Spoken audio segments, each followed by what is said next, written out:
La brújula para el ministro evangélico. Capítulo 11. La ética ministerial. Cada profesión tiene lo que se ha dado en llamar una ética profesional. La ética se define como la ciencia que expone el fundamento de la moralidad en las acciones humanas, que determina el principio y reglas de la conducta de la vida.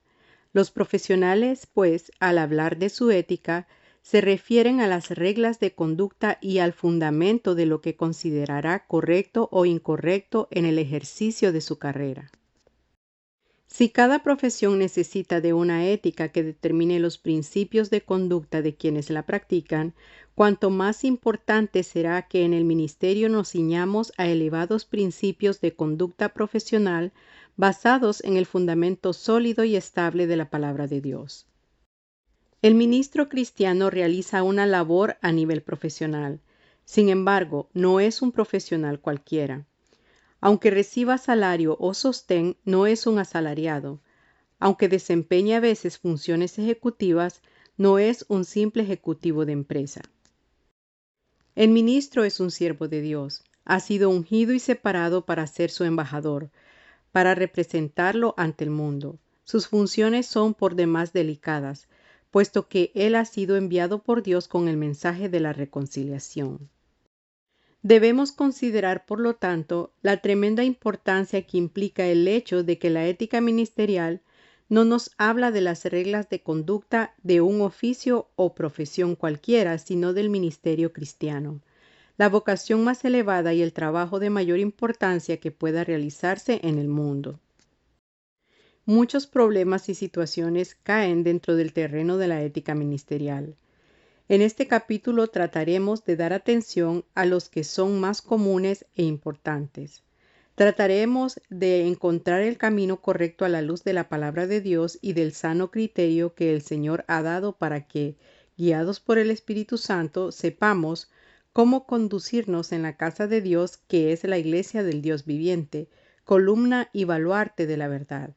Primera de Timoteo 3:16. Primero, el compañerismo de los ministros. Es esencial al ministerio cristiano el espíritu de compañerismo. Tenemos una absoluta necesidad de trabajar, de luchar, de pelear juntos. Uno de los mayores daños que por siempre ha sufrido la obra del Señor ha sido las rivalidades y disputas entre los siervos de Dios. Estas han causado atraso a la obra y han sido de escándalo para el mundo. El ministro se halla como soldado en pleno campo de batalla, en la guerra sin cuartel contra el reino de las tinieblas. Este conflicto exige la concentración de todos los esfuerzos. No da lugar para ningún momento de liviandad o ligereza, ni tampoco para rivalidades y enojos entre los que luchan en el mismo frente. Nunca debemos hablar mal de un compañero de ministerio. Santiago tiene mucho que decirnos en el capítulo 3 de su carta sobre lo peligroso de nuestra lengua. Y aunque la palabra de Dios es tan clara y hasta hemos predicado a menudo sobre este tema, la lengua sigue siendo un agudo problema que nos afecta lastimosamente. Sé que está de más decir que nunca debemos hablar mal de ninguno de nuestros compañeros de ministerio, pero entonces, ¿por qué lo hacemos? Pero nuestro deber no acaba con dejar de hablar contra un compañero. Debemos defenderlo si otro habla mal de él. Nunca debemos sumarnos a una conversación donde se denigra o se burla de otro ministro. Si no tuviéramos argumento para defenderlo o si se tratara de algo cierto que no podemos refutar, sería preferible callar. En el último caso debemos recordar que si se trata de problemas escandalosos de conducta, sería necesario traer el caso ante los oficiales responsables de la organización. Si por ser ejecutivos de la organización nos toca tratar un caso de disciplina contra un ministro, debemos recordar especialmente lo que dice la palabra en 1 de Timoteo 5:19, que contra un anciano no debemos recibir acusación si no es por el testimonio de 2 o 3 testigos. Segundo, las relaciones entre ministros en una misma región. Una de las cosas que más daño ha hecho a la obra del Señor a través de los tiempos es el caudillismo o caciquismo de los que están más interesados en su propio reino, iglesia, que en el de Cristo. Este sentimiento lleva a un pastor a mirar muchas veces a los otros ministros de la zona como rivales y a su trabajo como competencia. En algunos casos, cuando una iglesia vieja ha reinado en una ciudad por mucho tiempo sin competencia, se puede llegar a mirar con mucho recelo el hecho de que alguien comience una iglesia nueva en el área. Uno de los problemas principales en casos como estos es el del movimiento de miembros de una iglesia a otra. Hablando quizás con demasiada franqueza, diría que el movimiento de los miembros con sus diezmos, ofrendas y trabajo. Siempre va a existir el hecho de que algún miembro va a querer cambiar de iglesia o se va a encontrar más a gusto en la iglesia vecina. Es cierto que también siempre este hecho podrá dar lugar a inquietudes, sospechas y hasta resentimientos. Los pastores deben tener sumo cuidado cuando se trata de recibir a un miembro de una iglesia vecina. Hay que averiguar el porqué del cambio y hay que ver lo que piensa de esto el pastor de esa iglesia. La forma más correcta de averiguar esto es directamente con el pastor. No basta solo con que se nos envíe una carta de recomendación. A veces una carta de recomendación expresa solo la disconformidad resignada del pastor con el cambio. Otras veces puede significar la gozosa liberación de un miembro problemático. Nos podríamos librar de muchísimos problemas si solamente mantuviéramos un poquito más de comunicación entre ministros. Si un miembro de una iglesia vecina visita nuestra iglesia, debemos poner mucho cuidado en tratarlo bien, pero sin darle a entender ningún interés personal en que él se una a nuestra congregación. Tenemos que reconocer sinceramente, en nuestra humana pastoral debilidad, que hay miembros apetecibles, ya sea por su talento, posición o capacidades. No nos dejemos tentar en esto. No tenemos ningún derecho a codiciar bienes ajenos ni tampoco miembros ajenos. Más bien confiemos en que Dios nos dará en nuestra congregación los hermanos que necesitemos para suplir las necesidades materiales y de ministerio.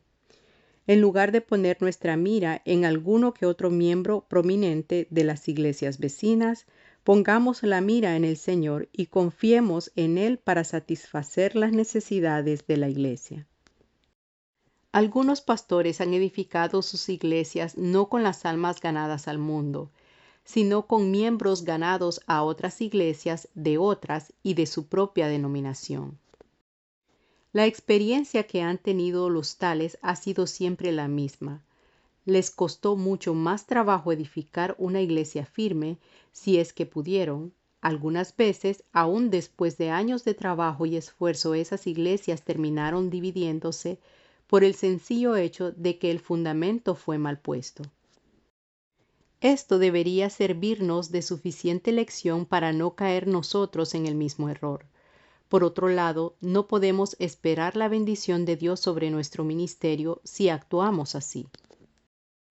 Una actitud tal demuestra no un amor por la obra del Señor, sino un interés muy marcado en el éxito personal basado en el egoísmo y la ambición.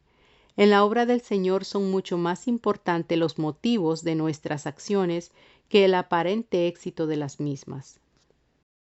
Cambiemos ahora de punto de vista y pongámonos en el lugar del pastor cuyos miembros son invitados a unirse a otra iglesia.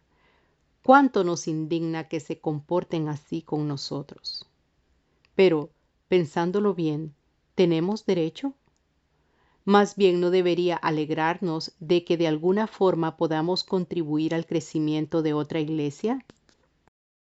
Digo esto especialmente cuando se trata del caso en que la nuestra es una iglesia más antigua y fuerte, y la iglesia que necesita de un miembro nuestro es una iglesia nueva. No deberíamos esperar a ver si es que alguno de nuestros miembros decide unirse a la nueva iglesia para ayudarle. Más bien, y esto sería lo cristiano, Deberíamos acercarnos al pastor de la nueva iglesia para ver cómo podemos ayudar para el adelanto de la misma. Podríamos ayudar en sus campañas o en sus reuniones al aire libre con nuestros obreros más experimentados. Y, ¿por qué no? Podríamos contribuir con algunos de nuestros mejores miembros que viven en la vecindad. ¿Para qué esperar temerosos a ver si la nueva iglesia nos los roba? Más bien debemos cedérselos con alegría y animarlos a colaborar con la nueva congregación. Seguramente alguno se preguntará si tal actitud no empobrecerá a nuestra iglesia. Puede estar seguro que su propia iglesia será enriquecida porque Dios no dejará de bendecir una actitud semejante. Podríamos aplicar aquí el proverbio que nos habla de echar nuestro pan sobre las aguas para recogerlo después de muchos días. Eclesiastés 11:1. Dios no va a fallar. Seguramente nos va a bendecir con abundancia si aprendemos a no portarnos en forma mezquina. Otro de los peligros que surge de la relación entre las iglesias vecinas es el de la envidia. Gracias a Dios que no es un caso demasiado frecuente, pero lo suficiente para que le dediquemos algunas palabras. Debemos aprender a examinarnos y a dejar que Dios nos examine en cuanto a algunos sentimientos secretos que nacen en nuestro corazón. Pueden ser terriblemente dañinos para nuestra vida espiritual y para la de nuestra iglesia.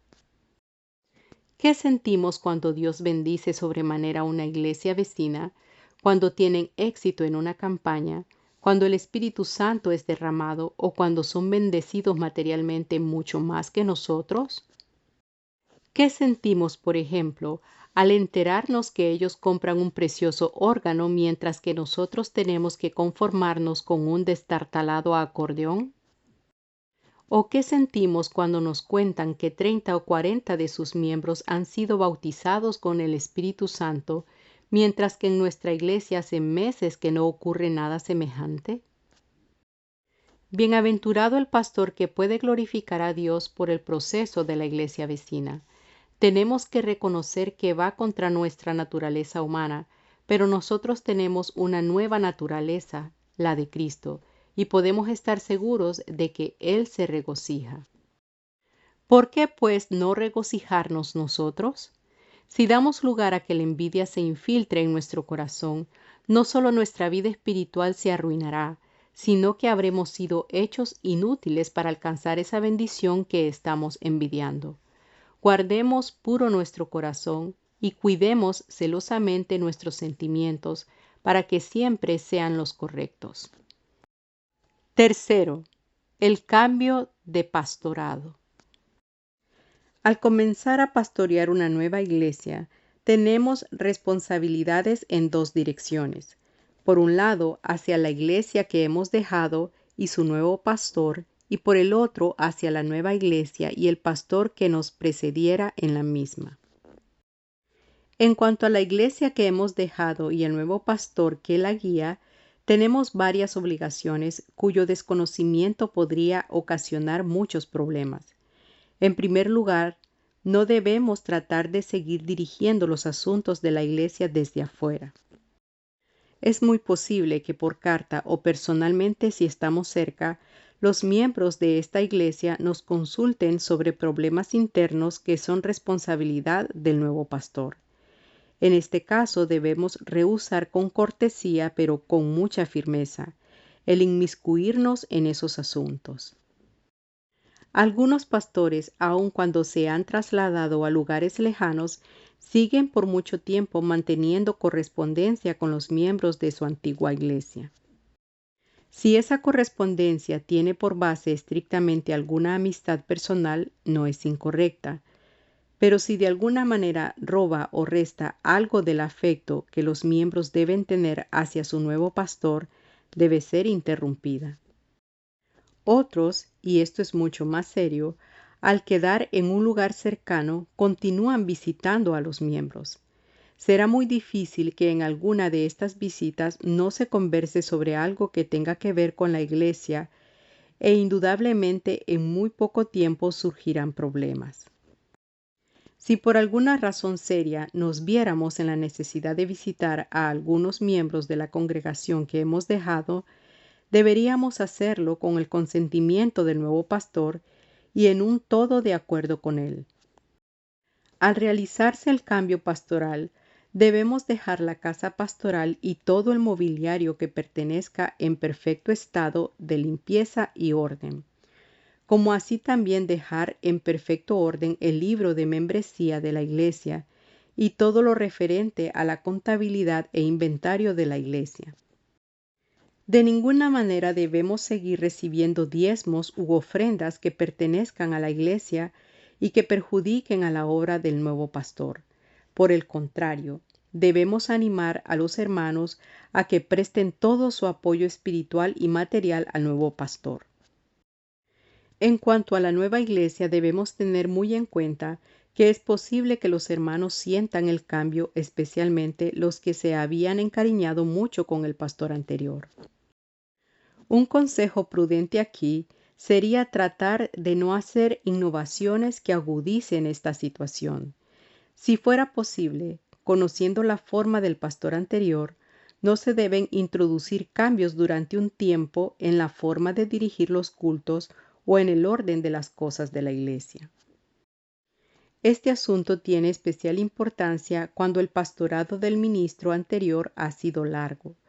Conozco el caso de una iglesia que llamó a un pastor joven para reemplazar a su anciano pastor que se jubiló. Era una iglesia muy antigua y el joven estaba lleno de vida, de entusiasmo, de dinamismo.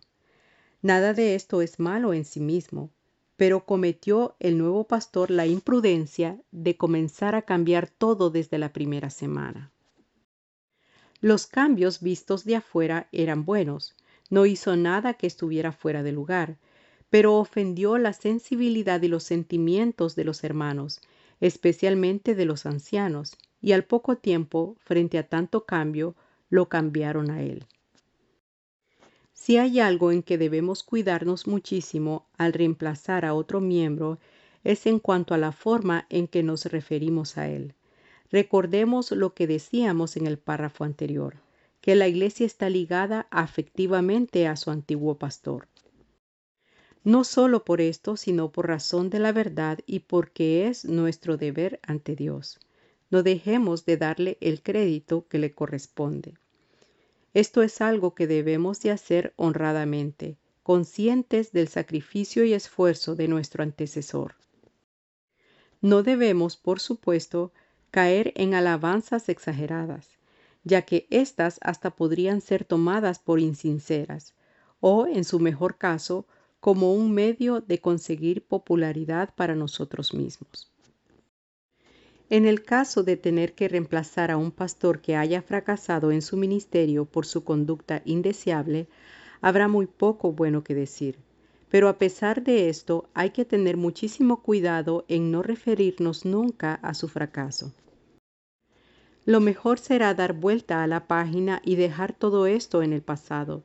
Si un hermano trae algún problema relacionado con la actitud del pastor anterior, procuremos que él también trate de olvidar. En algunos casos tendremos que trabajar activamente y orar mucho para que se puedan sanar las heridas que pueden haber quedado en el corazón de algunos miembros. Es muy importante que en casos como estos podamos llevar a nuestros hermanos a encontrar la dicha de perdonar y también de reconocer las faltas propias que agravaron situaciones que de otro modo no hubieran sido tan dolorosas. Mucho más difícil es enfrentar a una iglesia dividida, donde hay resentimiento no solo contra el ministro, sino los unos contra los otros. En estos casos, hagamos lo que hagamos, recibiremos la crítica de uno de los sectores. Si hablamos bien del otro pastor y reconocemos sus méritos, los opositores se ofenderán. Si no hablamos, los que están a su favor interpretarán nuestro silencio como algo en su contra.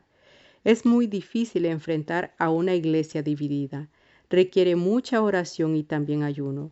Exige una unción muy especial del Espíritu Santo y bajo esa unción debemos proclamar el mensaje de Dios con valor y sin temor de ofender a nadie.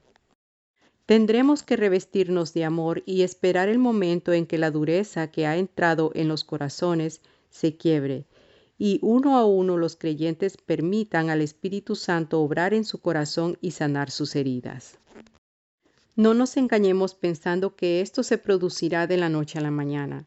Será un proceso lento y doloroso, pero con la fe puesta en el Señor y con el corazón lleno de amor hacia su congregación que se halla dividida, podremos llegar hasta la más completa victoria. Sobre todo debemos tener cuidado en dirigir nuestra atención y la de los creyentes hacia Cristo. Nada ganaremos al principio con explicar lo necio y pecaminoso de la división. Lo que ellos necesitan es que el Espíritu Santo obre en sus corazones y los quebrante. Cuarto, cuando se es visita en otro lugar y cuando se reciben visitas. Cuando alguien que hemos visitado llega para ministrar en nuestra iglesia, debemos esforzarnos para hospedarlo lo mejor posible. Tengamos siempre en cuenta la regla de oro. Tratémoslo como desearíamos ser tratados en situación semejante. Es importante también levantar o designar una ofrenda a su favor, lo suficientemente generosa como para cubrir sus gastos de viaje por lo menos, y si es posible, más. Si es importante lo que hacemos por una visita en el sentido material, mucho más lo es en el sentido espiritual. Debemos hacer que se sienta en casa en nuestra iglesia desde el primer momento. Darle la suficiente libertad para que les dé a los creyentes todo lo que tiene del Señor no será solo beneficioso para Él, sino que enriquecerá a la iglesia. Muy a menudo nos encontramos con pastores que tienen miedo de dar demasiada libertad a un visitante solamente porque su ministerio es un poco distinto al suyo. Esto es un error. Debemos reconocer que Dios repartió distintos ministerios y dones y que todos ellos son necesarios a la iglesia. Si uno no puede estar de ninguna manera de acuerdo con la forma de ministrar de alguien, es mejor no invitarlo a la iglesia que luego tratar de atarlo para que no cometa lo que nosotros consideramos como errores. Por otra parte, cuando nosotros ministramos en otro lugar, debemos recordar que como visitantes tenemos también ciertos deberes y que el cumplimiento de estos es muy importante. En primer lugar, como huéspedes, debemos respetar sobremanera los derechos del pastor. De más estaría decir que jamás debemos meternos en asuntos internos de la iglesia, a menos que el mismo pastor nos pidiera consejo o ayuda. Mucho más debemos cuidarnos en lo que hablamos si somos invitados a una casa. Jamás debemos andar de casa en casa escuchando o relatando cosas que hemos oído y que podrían dañar la reputación del pastor. A veces llegaremos a una iglesia con problemas, donde un grupo tratará de ponernos a favor o en contra de otro grupo o del pastor. Aunque parezca un poco dogmático decirlo así, debemos, a pesar de lo que pudiéramos sentir o pensar personalmente, prestar nuestra total e incondicional adhesión al pastor que nos invitó. Si realmente hay problemas, para esto están los ejecutivos de la organización que, enterados del caso, podrían intervenir y ayudar a solucionarlos. Podrá suceder también que visitemos una iglesia en ausencia del pastor. Si él nos invitó especialmente para estar en su ausencia, debemos redoblar nuestro cuidado en las cosas que acabamos de mencionar. Si justamente llegamos a una iglesia de visita en ausencia del pastor y alguna persona responsable nos invita a ministrar allí, debemos tener sumo cuidado. Si el pastor no está y no somos invitados por el cuerpo oficial o la persona encargada de la iglesia en ausencia del pastor, nunca debemos aceptar la invitación de otra persona para ministrar en una iglesia donde el pastor no está presente. En todos estos casos es muy importante recordar que jamás debemos recibir dinero de nadie en perjuicio del pastor de la iglesia. Muchísimo menos si la persona que nos ofreciera alguna ofrenda nos dijera que eso es un diezmo o que lo está tomando de lo que sería su ofrenda regular. No quiero decir que está mal recibir un regalo, Pero cuando sospechamos que ese regalo va en detrimento de las finanzas de la iglesia y que por ende perjudicará también al pastor a quien la iglesia sostiene, debemos averiguar bien el asunto y rehusarlo cortésmente si comprobamos que esto es así. Si un presbítero o un ejecutivo de la confraternidad visita nuestra iglesia, debemos tratarlo con la mayor cortesía y procurar proveerle alojamiento si lo necesitara. No solamente debemos honrarlo por ser un hermano en Cristo y compañero en el ministerio, sino por razón del cargo que ocupa. Su visita será una buena oportunidad de pedir sus consejos y también de interesarnos por la marcha general de la obra del Señor.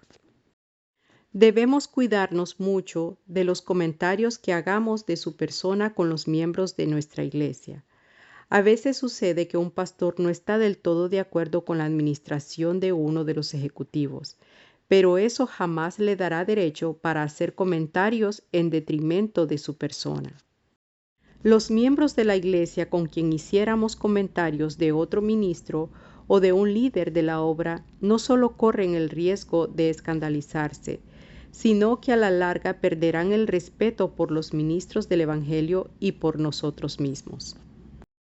Otra cosa muy importante en nuestro trato con los presbíteros y ejecutivos es que en nuestras conversaciones personales con ellos nunca tratemos de enterarnos por su intermedio de los secretos de otras personas o de adquirir información que sea confidencial. El hacer preguntas indiscretas pondrá al dirigente en una situación embarazosa y nuestra imprudencia podría hacerle decir sin darse cuenta cosas de las cuales luego se arrepintiera. Las mismas consideraciones que hemos venido haciendo hasta aquí son las que deben aplicarse a los evangelistas en su relación con los pastores y viceversa. Solo haremos hincapié en algunas otras que tienen que ver particularmente con el ministerio del evangelismo y los peligros que entraña. Cuando un evangelista visita una iglesia por invitación de sus dirigentes, debe recordar que le invitó para evangelizar. Aunque esto parezca ser innecesario recordar y casi redundante, sin embargo es muy importante. El evangelista no debe tomarse atribuciones de enseñanza y administración que solo pertenecen al ministerio del pastor. La queja de muchos pastores en cuanto a ciertos evangelistas es que a pesar de la bendición que su ministerio puede significar en la función específica de evangelizar, a ellos les gusta introducir a sus sermones algunas enseñanzas o doctrinas controversiales o muy espectaculares que en lugar de edificar a la iglesia la dañan. El evangelista debe recordar que es a los pastores y a los maestros de la iglesia a quienes corresponde enseñarla y edificarla doctrinalmente. No quiero decir que no sea absolutamente función del evangelista enseñar. Él podrá enseñar a los nuevos creyentes en las verdades fundamentales del Evangelio que son esenciales para el desarrollo del nuevo convertido. El problema surge no con los rudimentos doctrinales, sino con las doctrinas más profundas, especialmente con los temas controversiales y espectaculares. El pastor que invita a un evangelista a ministrar procurará por su parte hacer todo lo mejor posible para que su ministerio sea el más efectivo y sin trabas. Es importantísimo que prepare a la iglesia mediante predicación apropiada, oración y estímulo a favor de la fe y la victoria. Conviene también ponerse en contacto mucho antes con el evangelista para estar de acuerdo con él en cuanto a los preparativos, publicidad y visitación previos a la campaña. Si bien el pastor conoce mejor el terreno en el cual ministra, el evangelista tendrá seguramente mayor experiencia en este aspecto del ministerio. El pastor cuidará que la ofrenda que reciba el evangelista sea suficiente para atender a sus necesidades y las de su familia, como así también cubrir todos sus gastos durante la campaña. Cuando uno pastorea una iglesia, generalmente olvida que los evangelistas, salvo algunas excepciones, no gozan de un sostén fijo. de los beneficios de una casa pastoral y tampoco pueden ministrar en campañas ininterrumpidamente. Por estas consideraciones, nunca se debería calcular la ofrenda a entregar a un evangelista sobre la base de lo que recibe un pastor. Debería calcularse sobre la base de por lo menos el doble de lo que este último recibe por su ministerio. Si la iglesia que pastoreamos es fuerte financieramente, deberíamos darle más aún para ayudarle en su ministerio a favor de las iglesias más pobres. Una última consideración a la que ya hemos hecho referencia, pero que tiene especial aplicación en el caso del ministerio del evangelista y su relación con quien lo invita, es la que tiene que ver con los comentarios que podrían surgir sobre otros ministros ausentes. Hablando claramente, hay un gran peligro de chisme, y si el evangelista no toma sumo cuidado en este aspecto, se puede transformar en un portavoz de rumores y chismes que para nada edifican la obra de Dios. Para evitar este peligro, lo más sabio es negarse a escuchar. Si por desgracia se ha oído algo, hay que poner un freno en la lengua para no repetirlo. Quinto, el pastor y sus colaboradores inmediatos. De la misma forma que el pastor comprende que él no es un empleado de la iglesia, sino que ejerce un ministerio sagrado, debe entender que su pastor ayudante o copastor no es su empleado ni el de la iglesia, sino que es un compañero de labor que también tiene ministerio. Desgraciadamente, con demasiada frecuencia, ha ocurrido que una iglesia llame a un pastor ayudante para transformarlo en el esclavo de los caprichos de una comisión o de un pastor. Eso de ninguna manera debe ser así. Antes de llamar a un pastor para ejercer la función de ayudante, se debe considerar muy bien la potencialidad que tiene para la labor que se desea que desarrolle. Por otra parte, desde el mismo principio se le debe explicar claramente cuál es el ministerio que la iglesia necesita de él, para ver de qué manera él puede llenar la necesidad. No hablo de hacer un contrato de trabajo, pero sí de delimitar claramente las responsabilidades ministeriales.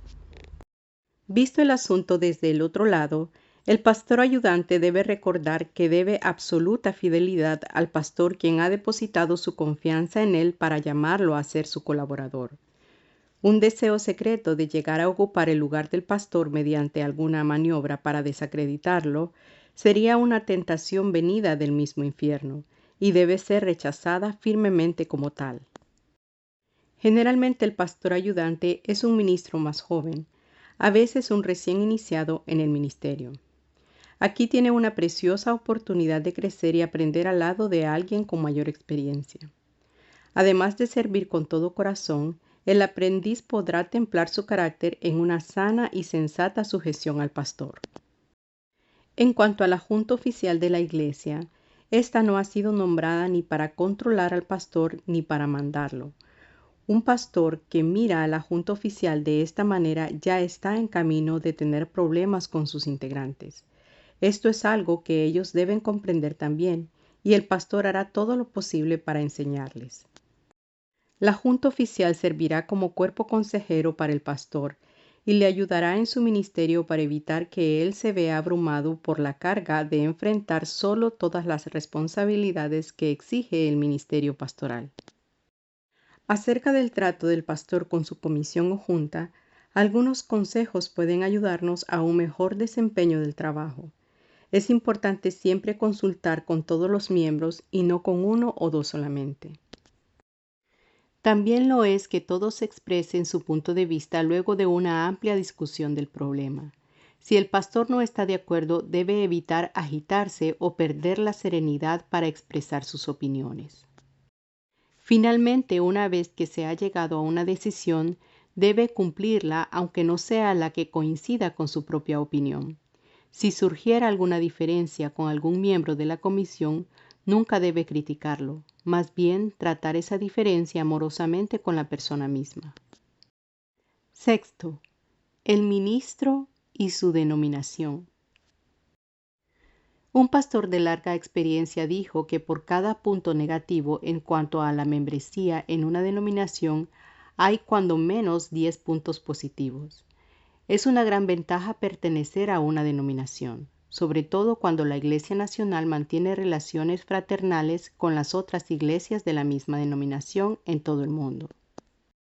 Uno llega a darse cuenta así que el círculo no es tan reducido como pareciera y que somos mucho más de lo que pensamos.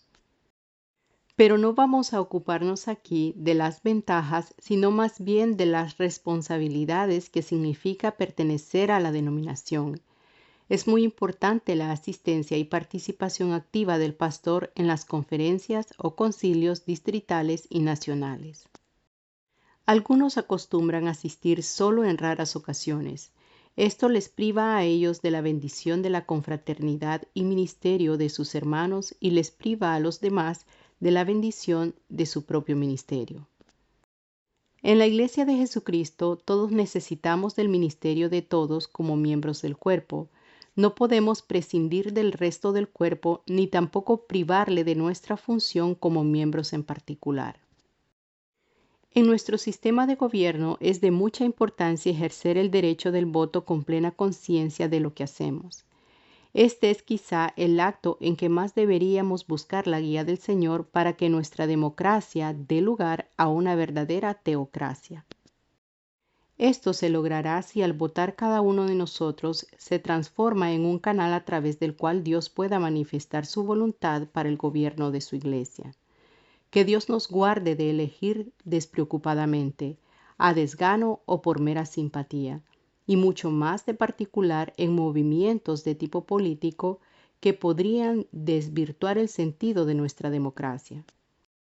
Donde esto ha ocurrido, el daño que se ha hecho a la obra de Dios ha sido grande, y los que se han involucrado han sufrido amargas consecuencias.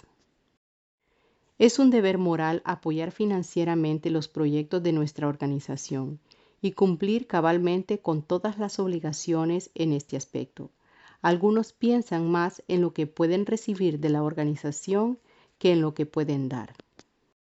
Esto es contrario a las palabras del Señor y es una falta del genuino espíritu cristiano. Ya hemos hablado de la honra que merecen los líderes, no en razón de su misma persona, sino del cargo que ocupan. Debemos reconocer a los líderes de la Iglesia como ordenados por Dios y ejerciendo un ministerio a nuestro favor y el de la Iglesia en general. Mantener una relación de cordial amistad con aquellos que el Señor ha puesto al frente de la obra allanará muchos problemas que tienen la apariencia de complicados. Si tuviéramos algo en contra de la forma de actuar de algún consiervo, jamás usemos el arma de la censura. Tengamos el valor y amor suficiente para tratarlo íntima y personalmente. Al hacerlo así, ayudaremos a nuestro hermano si es que realmente está equivocado, o en caso contrario, tendremos la oportunidad de cambiar su opinión. Si en algo no nos pusiéramos de acuerdo, eso no debe afectar nuestra amistad, ya que se puede diferir en opiniones y todavía amarse y glorificar a nuestro Dios. Romanos 14 del 1 al 8. No quedemos con la mira puesta en los estrechos límites de nuestra propia iglesia. Comprendamos que somos una gran familia y estemos dispuestos a colaborar para el adelanto de la misma, aun a costa de nuestros intereses o gustos. Romanos 15:3. Llegado el caso de que se nos llamara a servir en alguna posición oficial, recordemos que ese es un lugar de servicio, no de mando, y que finalmente hay un solo y gran pastor de las ovejas. Hebreos 13:20, Primera de Pedro 5 del 2 al 4. Séptimo, el ministro y otras denominaciones. Nuestra organización no es la única iglesia de Jesucristo en el mundo. Muchos otros hermanos nuestros sirven a Dios y lo aman. Nos unen a ellos lazos de confraternidad en el Señor. A pesar de estas consideraciones, debemos ser prudentes antes de entrar en movimientos llamados interdenominacionales, que signifiquen algún compromiso serio. En todo caso, lo más sabio será consultar a los líderes de la organización. Sería prácticamente imposible agotar el tema de la ética ministerial. Pero si comprendemos que la base de toda la materia la forman el sano criterio, el consejo de nuestros hermanos y sobre todo la guía del Espíritu Santo, nos bastará con toda seguridad para enfrentar cualquier situación. Recordemos siempre las palabras del Señor en la regla de oro, que hagamos siempre a otros lo que querramos que ellos nos hagan a nosotros. Hagámonos también frecuentemente la pregunta que sin duda será una buena guía para nuestras acciones. ¿Qué haría Jesús en mi lugar? Bosquejo del capítulo. Las reglas de conducta del ministro. Primero, la amistad entre ministros. A. Su gran necesidad. B. No hablar mal de un compañero. C. Guardar la reputación del hermano. Segundo, las relaciones entre ministros de una misma región. A. El perjuicio del caudillismo. B. El cambio de un creyente a otra iglesia. C. La necesidad de una comunicación directa entre los pastores. D. La actitud de un pastor con un creyente de otra iglesia. E. La actitud del pastor con un creyente que sale para estar en otra iglesia. F. El mal de la envidia. Tercero, el cambio de pastorado. A. Los deberes con la iglesia que se deja. 1. Suspender las comunicaciones con los creyentes. 2. Dejar todo en orden. 3. No recibir diezmos de creyentes de la iglesia dejada. B. Los deberes con la iglesia nueva. 1. Tardarse para hacer innovaciones. 2. Las referencias al pastor saliente. Cuarto, visitando y recibiendo visitas. A. El trato con un invitado. B. De visita en otra iglesia. C. El caso de un superior de visita. D. Las relaciones entre pastor y evangelista. Quinto, la situación del copastor y otros ayudantes del pastor. A. Aclaración de responsabilidades. B. La necesidad de que sea fiel al pastor. C. El trato imparcial del pastor con todos los miembros de la junta oficial. Sexto, el ministro y su denominación. A. Reconocimiento de beneficios de pertenecer a una denominación. B.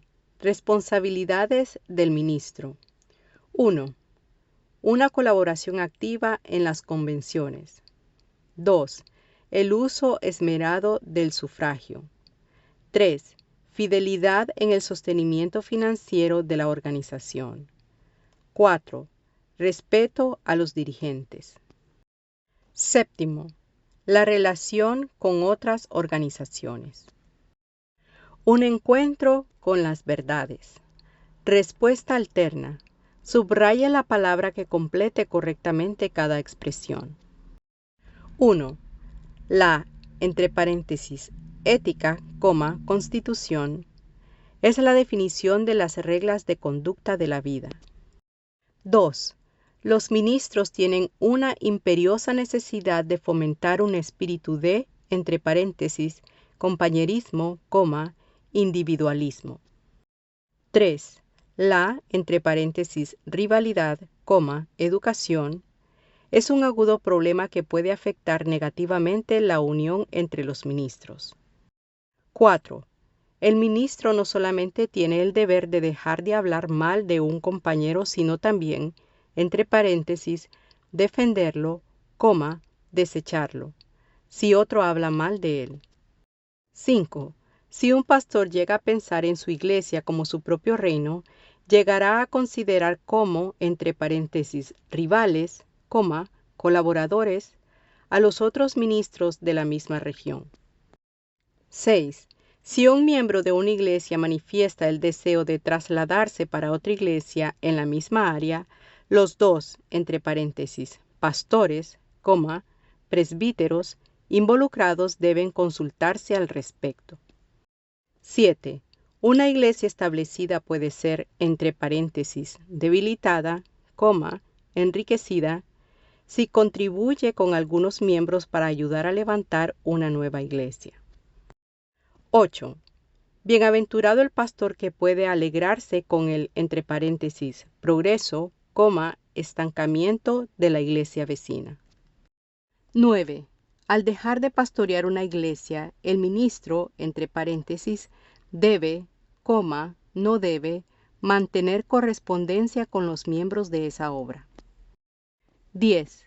El que comienza a pastorear una iglesia debe, entre paréntesis, tratar, dejar, de introducir cambios durante un periodo prudente de tiempo. 11.